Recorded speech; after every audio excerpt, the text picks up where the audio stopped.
Bank loans of rupees 8 lakh crores are likely to be restructured under the one-time restructuring window provided by the RBI for COVID-impacted retail and corporate borrowers.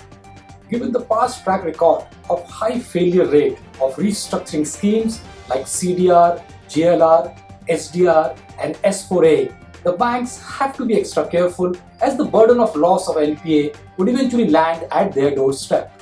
V Kamath, who headed the committee for suggesting financial parameter for restructuring, has said that the RBI's restructuring plan will be a success as it is time-bound, unlike the previous restructuring schemes. The scheme is also not for pre-COVID stress accounts or defaulter.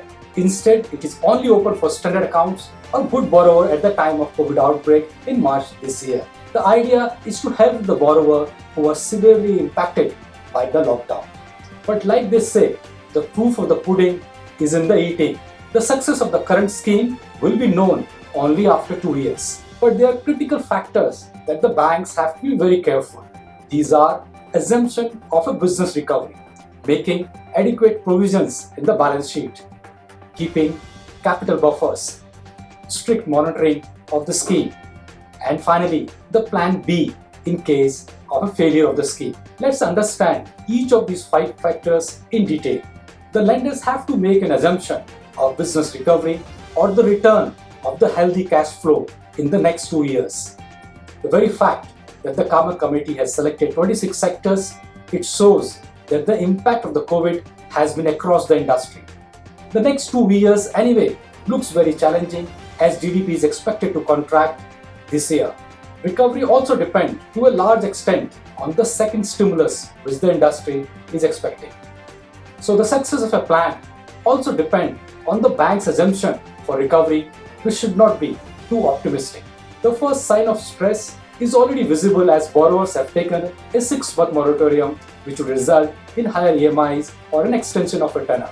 Banks currently have to make a provision of only 10%, while those banks not signing or participating in the restructuring have to provide for a higher 20% provisions. As per the scheme, a default with any one lender will lead to a downgrade across lenders after a review period of 30 days from the date of implementation of the resolution plan. If the scheme fails, the banks have to make 100% provisioning in a 3-year period. So the banks should provide for a worst case scenario in some corporate accounts. Given the widespread stress even before COVID, the banks have to increase their capital buffers. The pre-COVID NPAs were already at 9% for the banking industry. This 2-year window should be utilized for building capital buffers. The private sector banks are already well stocked, but the PSBs have to wait for the capital to come from the government.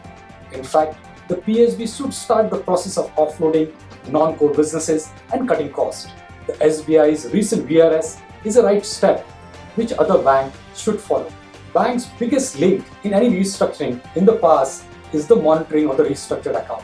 In most cases, the burden of monitoring the accounts generally fall on the soldiers of the lead bank, which in most cases is the SBI or the PNB.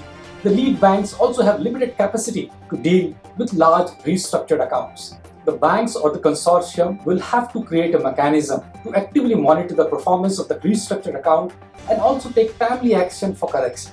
The banks should also provide strategic input for reviving the businesses, sale of assets or asset monetization or changes in the business model.